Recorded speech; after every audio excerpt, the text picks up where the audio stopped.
Всем мое здравствуйте, меня зовут Светлана, вы на канале Удачные моменты. У нас наконец-то наступило лето, тепло 20 градусов, и поэтому сегодня надо обязательно наполнить все кашпо землей и наконец-то посадить цветы. А сейчас я вам покажу, сколько у меня этих кашпо собралось, и что мы туда будем сажать, и как мы их будем наполнять. Вот такое количество кашпо у меня ждет на качельке, когда наконец-то оно сможет принять цветы. Посмотрите, какие разные все получились по форме. Вот это получилось кашпо-шар. Это одно из моих любимых. Там проложена трубка, чтобы оно было вот таким вот пухлячком. Это кашпо в плане такой приталенного, что ли. Не очень мне нравятся такие формы. Это кашпо с косичкой. А вот это кашпо мне тоже очень нравится, оно такое в форме бочонка. Оно 16-литровое, и стойки сплетены очень свободно, и оно получилось вот таким интересным. Ну и вот такие вот кашпо. Это кашпо получилось с ручками. Вот это кашпо его можно использовать как подвесное. Туда можно посадить цветы и его повесить. Оплетена ручка красиво. И вот такие пестренькие. А сейчас я хочу показать кашпо моего дедушки. Вот такие корзины плел мой дедушка. Представляете, вот такие раньше были кашпо. А теперь кашпо. Очень легко плести. Просто нужно купить ведра, ротанг и плести. А раньше нужно было сходить в лес за лозой, да еще в определенное время года. Потом эту лозу высушить и сплести. Вот такие кашпо. Посмотрите, как интересно сплетены ручки. Ведь это вообще, мне кажется, сложно достаточно. Здесь все настолько переплетено, жестко.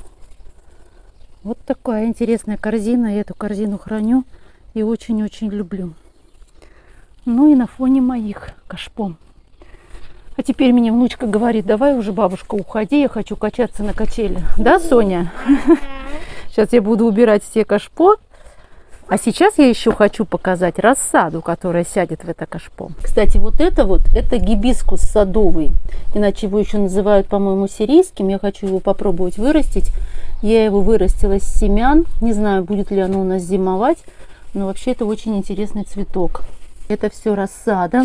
Вы посмотрите, сколько у меня этой рассады.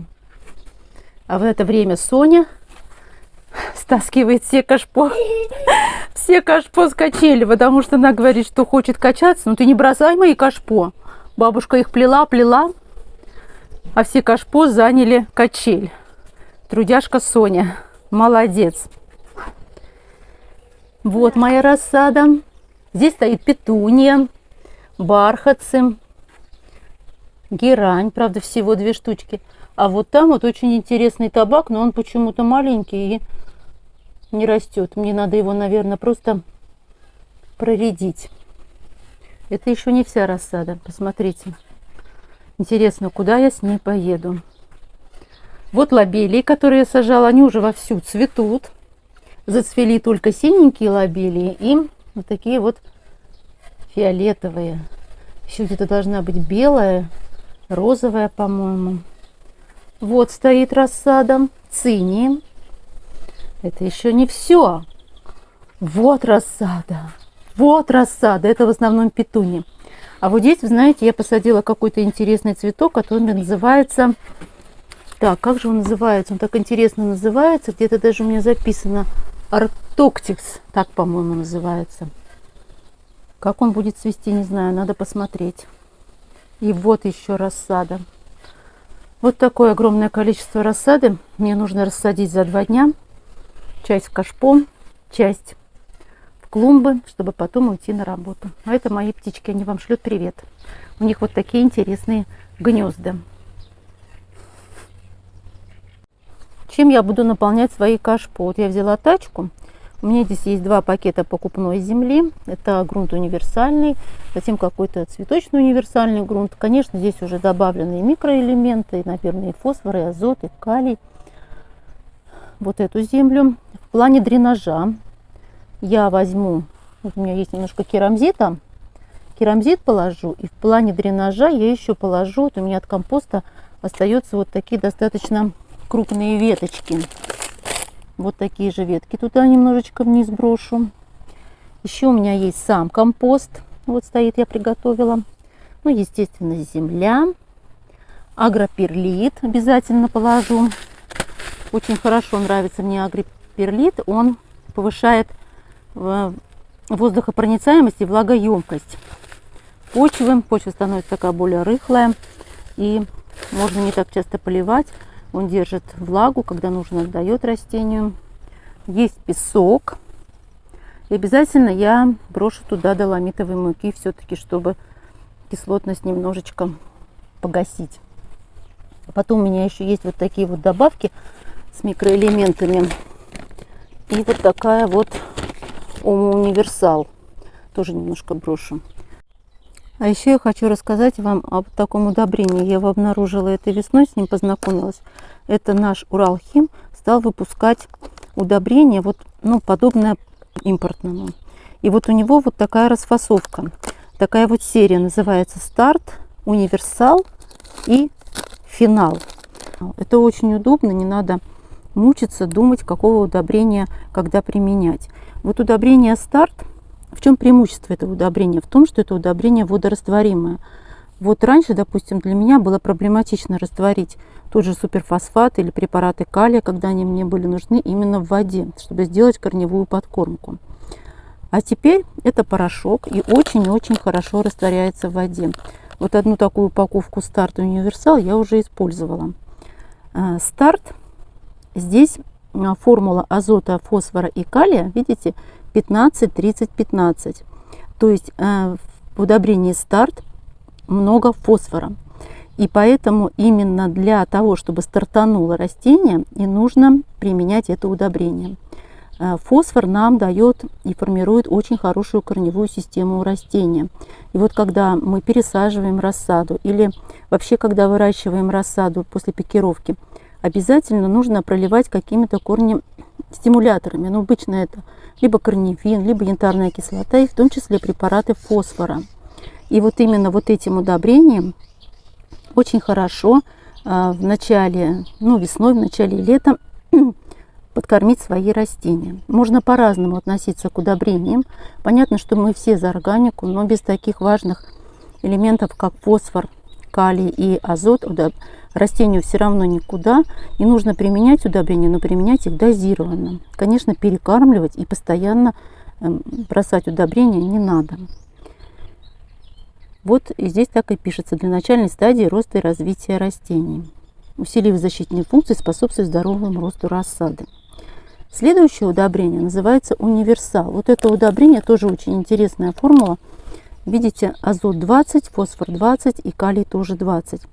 Это удобрение, оно применяется, собственно говоря, в любое время года, потому что вот из этого удобрения ваше растение возьмет ровно столько этих элементов, сколько вам нужно. Ну и во всех этих формулах, видите, добавлены еще и микроэлементы. Это и бор, это и железо, и магний, и цинк, и другие. И в частности, вот это удобрение универсал, оно используется, когда вот у растения бывает стресс, то есть либо засуха, либо переувлажнение. Вот такое тоже интересное удобрение. И третья формула, последняя, называется финал.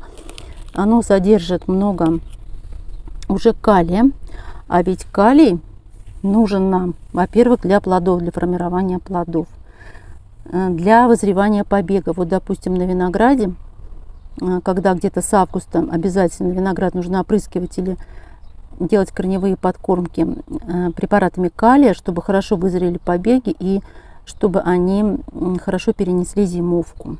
Ведь именно калий дает нам устойчивость к низким температурам. Ну и хорошая иммунная система. Вот такие, я считаю, удачные удобрения, наши российские. Если кому интересно, ссылочку я оставлю в описании на Яндекс.Маркет на эти удобрения. А то, что касается цветов, в плане вот кашпо, который я буду сажать, удобрения, конечно, нужны обязательно.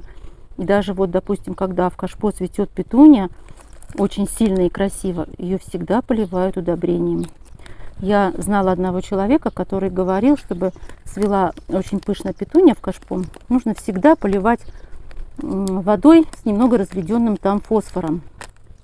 И вот именно таким удобрением я и буду поливать.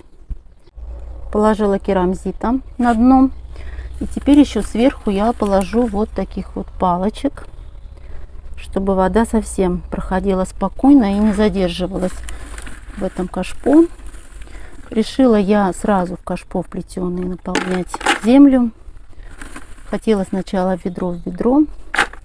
Но, наверное, я это сейчас все наполню. И всегда у меня будет стоять с этой землей. Также уходите в зиму. Вот так вот, а уже потом сверху сюда будем плодородный грунт. Посмотрите, какую вкуснятинку я сделала цветочком. Здесь уже все. И песок, и навоз, и вермикулит, и купленная земля. Все перемешано, и удобрения добавлены. Сейчас я все это перемешаю. И уже повезу кашпо. Вот еще хорошо иметь костерок вечером. Зола тоже пойдет. Все в ход. Все для любимого кашпо, для любимых цветов. Вот эта петунья, это петунья тайдал. Самая, можно сказать, мощная из всех петуний, которая очень хорошо разрастается. И вот одним буквально растением она все заполонит. У меня это, по-моему, 16-литровое кашпо. Даже для петуньи тайдал такое кашпо маловато. Но сажаем мы сюда одно растение. Она красно-черная, у нее такая насыщенная красная, а глазок у нее черный. И я решила посадить ее в коричневое кашпо, чтобы она вот так вот гармонировала с черным глазком. Этой петунье 2,5 месяца. Я сторонница того, что не сажать рано петунью.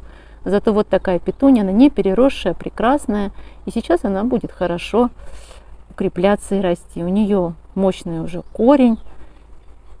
Вот сажаем и будем ждать цветения красивых петуний в красивых кашпо.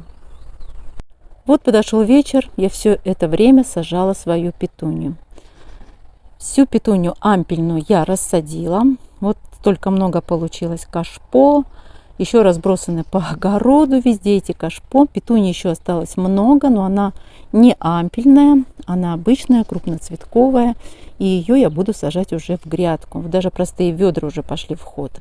Вот там кашпо вдали. Всего вам хорошего. Подписывайтесь на канал и сажайте цветы и плетите кашпо с удовольствием.